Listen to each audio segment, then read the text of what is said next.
زہرا دے کھل دا رتبہ دسیا جنہ سانو زہرا دے کھل دا رتبہ اونا صحابیاں نو میرا سلام ہوگے ہر صحابی نبی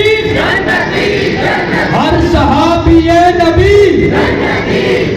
اور دسیا جنہ سانو زہرا دے کھل دا رتبہ اونا صحابیاں نو میرا سلام ہوگے مدائن فتح ہوا مال غنیمت کے ڈھیر لگے حضرت عمر فاروق تقسیم کر رہے ہیں سب کو حصے کے برابر دیا جا رہا ہے میرے نبی کے شہزادے حسن تشریف لائے حضرت عمر فاروق نے فرمایا 1000 درہم حسن کو دے دیے جائے میرے نبی کے نواسے حسین آئے حضرت عمر فاروق نے فرمایا 1000 درہم حسین کو دے دیے جائے اب کچھ دیر بعد حضرت عمر فاروق کے بیٹے حضرت عبداللہ ابن عمر جب آپ حاضر خدمت ہوئے حضرت عمر فاروق نے کہا 500 درہم میرے بیٹے کو دے دیں نبی پاک کے بیٹوں کو 1000 درہم دیے گئے اپنے بیٹے کو 500 درہم دیے بیٹے نے سوال کر دیا وہ سوال بھی اس لیے کیا تھا تاکہ قیامت تک لوگوں کو پتا چل جائے کہ صحابہ کی اہل بیت کے ساتھ محبت کتنی ہے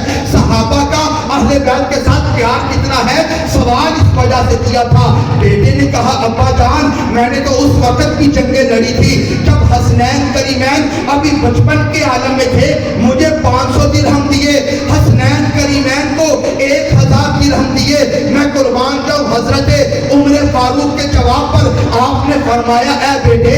حسنین کریمین کو جو حصہ زیادہ ملا وہ جنگوں کی وجہ سے نہیں ملا بڑی توجہ کرنا کہا اے بیٹے حسنین کریمین کو جو حصہ ملا وہ جنگوں کی وجہ سے نہیں ملا وہ لڑائیوں کی وجہ سے نہیں ملا ان کے میدان جہاد میں جرأت و بہادری کی وجہ سے نہیں ملا آسن حسین کو حسنین کو حسن حسین کو بلند حصہ اعلیٰ شان اس وجہ سے ملی کہ حسنین وہ ہے ان کی والدہ کا نام فاطمہ ہے ان کے والد کا نام علی المرتضیٰ ہے ان کی نانی کا نام خدیجہ الکبریٰ ہے ان کے نانے کا نام محمد رسول اللہ ہے پھر کیوں نہ کہے کہ افضل ہے کل جہان سے افضل ہے کل جہان سے گھرانہ حسین کا افضل ہے کل جہان سے گھرانہ حسین کا نبیوں کا تاجدار ہے نانا حسین کا ایک پل کی نہ تھی حکومت یزید کی ارے صدیاں حسین کی ہے زمانہ حسین